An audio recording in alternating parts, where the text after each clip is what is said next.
नमस्कार दोस्तों। आज से हम यूपी पीसीएस प्रीलिम्स के लिए 35 वर्षों की सीरीज स्टार्ट कर रहे हैं। इसके पहले 34 वर्षों वाली सीरीज चली है। अभी मैंने आपको सबूत दिखाया है। 118 क्वेश्चंस यहाँ से पूछे गए थे, यानी कि आप किसी भी कैटेगरी से हों, अगर आपने इसे अच्छे से तैयार किया होता तो आप आराम से कट ऑफ से ज़्यादा स्कोर करके आते। फ़िलहाल अगर आप 2026 के लिए तैयारी कर रहे हैं तो आपके लिए ये सीरीज़ अनिवार्य है। एक बार मैं फिर से आपको याद दिला देता हूँ कि इसमें होता क्या है। देखिए, इस सीरीज़ में पिछले 35 वर्षों में जिन तथ्यों और टॉपिक्स को लेकर प्रश्न बनाए गए हैं, हम उन्हें तैयार करते हैं। ध्यान से समझिए। एक होता है कि मैंने आपको PYQ सॉल्व करा के बता दिया कि देखिए भाई, ये प्रश्न है, इसका उत्तर ये होगा। उससे आपको ज़्यादा लाभ नहीं होगा। हम दूसरा तरीका अपनाते हैं कि PYQ को ही पकड़ते हैं, लेकिन जिस टॉपिक पर प्रश्न पूछा गया है, जिस तथ्य को लेकर प्रश्न पूछा गया है, जो विकल्प उसमें शामिल किए गए हैं, हम उन्हें तैयार करते हैं।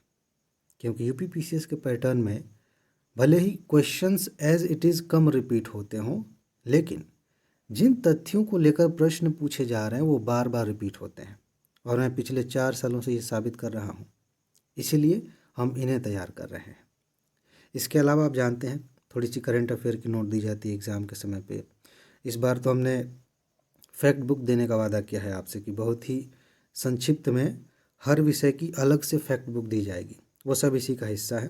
तो अगर आप जल्दी से तैयार करके इस बार सफल होना चाहते हैं तो आपको व्हाट्सएप नंबर दिया गया है, कमेंट में भी देख सकते हैं, डिस्क्रिप्शन में जाइए, उस पर मैसेज करिए, नोट लीजिए और जितना जल्दी हो सके इसे तैयार करिए। फ़िलहाल आगे बढ़ते हैं और इस टॉपिक को देखते हैं। इस टॉपिक पर 2025 में प्रीलिम्स में पूछा गया है। आपने अगर 34 वर्षों वाली सीरीज़ फॉलो की है तो आपको पता है कि इस पर पहले भी प्रश्न पूछे गए हैं, लेकिन इस बार थोड़ा सा अलग पूछा गया था। अलग मतलब थोड़ा यूपीएससी वाले स्टाइल में पूछा गया था, थोड़ा सा समझदारी का टेस्ट किया गया था। तो देखिए, आपको अब कौन कौन सी बातें ध्यान रखनी है इसके तहत। एक चीज़ ये कई बार पूछा जा चुका है, इसे आप याद कर लीजिए कि जो डीपीएसपी का जो प्रावधान है भारतीय संविधान में, वो है भाग 4 में मिलान करने के लिए दिया जाता है। इस साल मिलान वाले में भी ये पूछा गया था अलग से भी। और अनुच्छेदों की बात करें तो 36 से 51 तक के जो अनुच्छेद हैं उसमें नीति निर्देशक तत्व हैं। अब एक समझने वाली बात देखिए, यहाँ से पूछा जाता है अलग से, ये लाइन अलग से पूछी जाती है। इसीलिए मैं आपको कहता हूँ कि वही तथ्य है, घुमा फिरा के अलग अलग तरीके से आपसे पूछा जा सकता है। जैसे कल्याणकारी राज्य का प्रावधान संविधान के किस हिस्से में आपको दिखता है? मूल कर्तव्य में, मूल अधिकार में, नीति निर्देशक तत्व में। इस तरह से क्वेश्चंस पूछे गए हैं। तो ये चीज़ पूछी गई है, फिर से ध्यान रख लीजिए। और बाकायदा ये जो है एक निर्देश दिया गया है सरकार को कि सरकार जब कानून बनाए तो उसका कर्तव्य है कि इन निर्देशों को ध्यान में रखे। जब मैं इसके बारे में पढ़ा रहा था यूपीएससी टॉप 300 में, तब भी मैंने विस्तार से बताया था। एक क्वेश्चन यहाँ से फिर पूछा जाता है। देखिए, हमने एक टॉपिक उठाया कि डीपीएसपी पे क्वेश्चन पूछा गया है, लेकिन जब उसके तथ्य तैयार कर रहे हैं तो उससे संबंधित जितने तरह के प्रश्न पूछे जा सकते हैं सब आप देख ले रहे हैं। इसी बहाने ये कई बार पूछा गया है कि ये अवधारणा किस देश के संविधान से ली गई है। आयरलैंड के संविधान से ली गई, बार बार पूछा जाता है। अब यहाँ देखिए, यूपीएससी भी इस चीज़ को पूछती है कि इसका उद्देश्य क्या है। समाज में, देश में सामाजिक और आर्थिक लोकतंत्र की स्थापना करना। मान लीजिए 2026 में आपसे पूछ लिया जाए कि नीति निर्देशक तत्वों का उद्देश्य क्या है, आप क्या बताएंगे? इस चीज़ को ध्यान रखेंगे तो आप आसानी से उत्तर दे पाएंगे। क्या है? ये सामाजिक और आर्थिक लोकतंत्र की स्थापना करना इसका उद्देश्य है। नागरिकों के लिए, ध्यान दीजिएगा यहाँ पर, सामाजिक न्याय, आर्थिक न्याय और जीवन को ऊंचे स्तर तक ले जाने का उद्देश्य रखा गया है। न्याय की बात की गई है। भारत को एक कल्याणकारी राज्य बनाना, न कि केवल एक पुलिस राज्य बनाना। ये चीज़ ध्यान रखिए।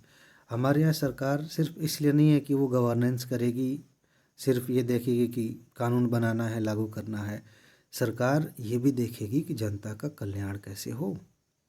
ये चीज़ एक खास किसी भी सरकार को एक खास एंगल देता है कि भाई आप सिर्फ इसलिए नहीं सरकार बन गए हैं कि आप पुलिस की व्यवस्था कर दिए, कानून बना दिए, अपराधियों को दंड देने की व्यवस्था कर दिए। आप ये भी देखिए कि जब सब कुछ सामान्य चल रहा है तो उस स्थिति में भी जो समस्याएं हो सकती हैं या हैं थोड़ी बहुत, उनको आप कैसे ठीक करेंगे, आप जन कल्याण कैसे लेकर आएंगे, इसकी व्यवस्था इसमें की गई है। सारे प्रावधान लिस्ट आपको दी गई है, आपने याद किया होगा, नहीं किया है तो कर लीजिएगा। वो लिस्ट यहाँ पे नहीं दी जा रही है। जिस एंगल से ये क्वेश्चन पूछा गया था उस एंगल से तैयार कर रहे हैं, ठीक है ना। इसमें एक चीज़ आपको और ध्यान रखनी है, इसकी विशेषताओं पर प्रश्न पूछे गए हैं। मैंने अभी हाल ही में पढ़ाया है ये टॉपिक, तो ऐसा लग रहा है कि जस्ट अभी बात की है। ध्यान से देखिए, गैर न्यायोचित है, इसका क्या मतलब है। मान लीजिए सीधा सा सेंटेंस पूछा गया है कि नीति निर्देशक तत्व गैर न्यायोचित हैं, इसका क्या मतलब हुआ। 4 विकल्प आपको दिए गए हैं, आप क्या बताएंगे। इसका मतलब ये है कि आप इन्हें लागू कराने के लिए सुप्रीम कोर्ट के पास नहीं जा सकते, हाई कोर्ट के पास नहीं जा सकते कि सर ये प्रावधान किया गया है कि पंचायती राज की व्यवस्था करिए, वेतन के लिए कुछ करिए, या बहुत सारे उसमें उपाय हैं। पर्यावरण की बात की गई है, कृषि की बात है, सेहत की बात है, बच्चों के लिए प्रावधान है। तो इस आधार पर कि डीपीएसपी में ये निर्देश दिया गया है, सरकार इस पे काम करे, ये आधार बना के आप कोर्ट में नहीं जा सकते। ये ऐसा बनाया गया है कि स्वैच्छिक है, सरकार अपनी तरफ से अपने संसाधनों को ध्यान में रखते हुए इस पर काम करती है। और बहुत सारे काम हुए हैं, लगभग हर प्रावधान पे कोई ना कोई काम हुआ है आज़ादी से लेकर अब तक, तो सरकारें अपनी तरफ से करती हैं उस पर काम, ठीक है।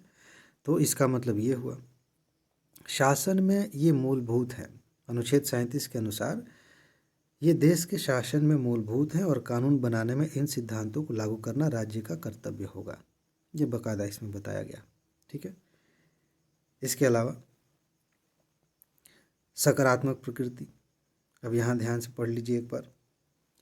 ये राज्य को कुछ कार्य करने के लिए निर्देशित करते हैं, जैसे कि सामाजिक सुरक्षा हुआ, समान कार्य के लिए समान वेतन हुआ, पर्यावरण की सुरक्षा की व्यवस्था करनी हुई। जबकि मौलिक अधिकार, ध्यान दीजिएगा, मौलिक अधिकार नकारात्मक प्रकृति के हैं। बहुत इंपॉर्टेंट बात है, इसलिए मैं इत्मीनान से आपको समझा रहा हूँ कि धीरे धीरे दिमाग में रिश्ते हुए बातें आप बैठ जाए आपके दिमाग में। इस चीज़ को ध्यान रखिए, अलग से इस पर पूछा जा सकता है। यूपीएससी ने ये चीज़ पूछी है कि जो डीपीएसपी है ये सकारात्मक प्रकृति का है और मूल अधिकार है वो नकारात्मक प्रकृति का। इसका क्या मतलब है। मान लीजिए इसी को मुद्दा बना दिया जाए, मेंस में आपसे पूछ लिया जाए, या निबंध तो सिर्फ इतने पर नहीं पूछा जाएगा, मेंस में प्रीलिम्स में पूछ लिया जाए, तो आपका ये बेसिक क्लियर होना चाहिए। एक तथ्य भी है कि डीपीएसपी सकारात्मक प्रकृति का है। इसका मतलब ये है कि ये अपनी तरफ से सरकार को छूट देता है, निर्देश देता है कि भाई आप समाज के कल्याण के लिए, पर्यावरण के लिए, स्वास्थ्य के लिए कुछ करिए, निर्देशित करता है। बाध्यता नहीं है, कोई सीमा नहीं बनाई गई है, कोई आर्डर नहीं दिया गया है कि तुम्हें ये करके दिखाना है। लेकिन मूल अधिकार जो है वो नकारात्मक प्रकृति के है। इसका मतलब क्या है। इसका मतलब ये है कि सरकार के सामने लिमिट लगा के रखी गई है कि आप ये काम नहीं करेंगे।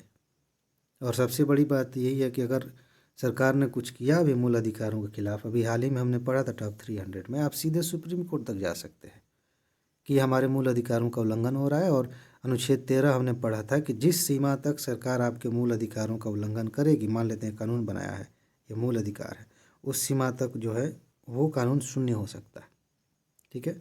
तो जो मूल अधिकार हैं वो नकारात्मक प्रकृति के हैं, सरकार के कुछ कर्तव्यों पर, कुछ कामों पर रोक लगाते हैं कि ये नहीं करना, इस लिमिट से आगे नहीं जाना, बिना किसी को ऐसे मतलब बिना बताए अपने मर्जी से किसी को आज जेल में नहीं डाल सकते, बिना किसी कानूनी प्रक्रिया के किसी की संपत्ति नहीं ले सकते। हालांकि संपत्ति मूल अधिकार नहीं है, लेकिन कानूनी अधिकार तो है।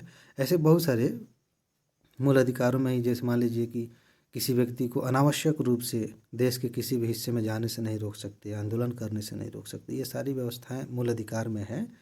तो सरकार के सामने लिमिट है, इसीलिए वो नकारात्मक प्रकृति के हैं। ठीक है, उदाहरण के लिए फिलहाल ये जो उदाहरण है किसका है, नीति निर्देशक तत्वों के उदाहरण है, और यहाँ से खूब क्वेश्चंस पूछे गए हैं। मैंने आपको लिस्ट दी है, वो लिस्ट आप याद रखिए 36 से 51 तक का। लेकिन आप जानते हैं 39 कई बार पूछा गया है। समान कार्य के लिए समान वेतन की व्यवस्था होनी चाहिए, ये निर्देश दिए गए हैं। यूपीपीसीएस में कम से कम 5-6 बार ये अनुच्छेद पूछा गया है। मैं थोड़ा कम ही बता रहा हूँ, लेकिन इतना तो पूछा गया है कि ग्राम पंचायतों के संगठन के लिए अनुच्छेद 40 में निर्देश दिए गए हैं। ग्राम पंचायतों का गठन कितना पहले ही कर लिया गया था, बार बार पूछा जाता है। और आप समझ जाइए मैं कौन सी लाइन बोलने जा रहा हूँ। पंचायतों पे हर साल अलग से क्वेश्चंस आते हैं यूपीपीसीएस में। मैं बार बार कहता हूँ कि अगर आपने पंचायती राज से क्वेश्चन नहीं देखा यूपीपीसीएस में, तो इसका मतलब है कि आप कोई और परीक्षा देकर आए थे। हर साल 2, 3, 4 क्वेश्चन आ रहे हैं। काम, शिक्षा और सार्वजनिक सहायता के अधिकार के बारे में 41 में कहा गया है, निर्देश दिया गया है। पर्यावरण की सुरक्षा के लिए 48A में व्यवस्था की गई है, बताया गया है कि सरकार इसके लिए काम करे। अंतर्राष्ट्रीय शांति और सुरक्षा को बढ़ावा देने के लिए 51 है। ये अनुच्छेद बहुत महत्वपूर्ण है, और भी हैं, लेकिन ये जो लिस्ट है, हो सकता है कि यहीं से क्वेश्चन आपसे अगली बार पूछ लिया, या सिर्फ इन्हीं ऑप्शंस में से। अभी जो मैंने सबूत दिखाया था, आपने देखा, बहुत सारे दोस्तों को हैरानी हुई होगी कि बस 4 ही लाइनें लिखी गई हैं और मिलान करने में वही 4 लाइनें पूछ ली गई हैं। ये इस नोट की खूबसूरती है, इसीलिए आप इसे लेके अच्छे से तैयार कर लीजिए। ठीक है, आज बस इतना ही रहने देते हैं। छोटे छोटे पार्ट में टू द पॉइंट हम चीज़ें तैयार करेंगे। पुरानी वीडियोस पड़ी हुई हैं, जो 34 साल वाली सीरीज़ चल रही थी उसमें, तो आप उसका भी लाभ ले सकते हैं। ठीक है, इसका भी लाभ लीजिए। लेकिन अगर सच में आप गंभीर हैं और टू द पॉइंट कम समय में तैयारी करके सफल होना चाहते हैं, आपके पास समय की कमी रहती है, तो निश्चित रूप से नोट आपके लिए है। क्योंकि नोट को आप एक ही घंटे में रिवाइज कर सकते हैं, वीडियो को तो नहीं कर सकते। वीडियो को बार बार देखेंगे तो एक समय के बाद लगेगा कि यार कितना समय ख़राब हो रहा है। नोट में ऐसा नहीं है, जितनी बार आप नोट को पढ़ेंगे आपका समय घटता चला जाएगा, घटता चला जाएगा। एक समय ऐसा आएगा कि आपने सिर्फ पन्ना पलटा और उसे देखते ही सारी चीज़ याद आ गई कुछ ही सेकंड्स में। वीडियो में ये संभव नहीं है। इसलिए अभी आज ही तुरंत नोट लीजिए। व्हाट्सएप नंबर आपको दिया गया है नीचे कमेंट में, डिस्क्रिप्शन में भी, और जितनी जल्दी हो सके उसे तैयार कर लीजिए। क्योंकि मेरा तो काम यही है भाई, एग्ज़ाम होगा मैं सबूत दिखाऊंगा। अब आपके ऊपर है कि आप खुश हों कि हाँ मैंने भी तैयार किया था, मेरा प्रीलिम्स हो रहा है, या इस बात पे पछताएं कि मुझे नोट लेकर तैयार कर लेना चाहिए था। ठीक है, तो फिलहाल आज इतना ही है। अपना ख्याल रखिए, खुश रहिए, मस्त रहिए, मुस्कुराते रहिए, जल्दी से सफल होइए और ज़िंदगी को एंजॉय कीजिए। आगे मिलते हैं। नमस्कार।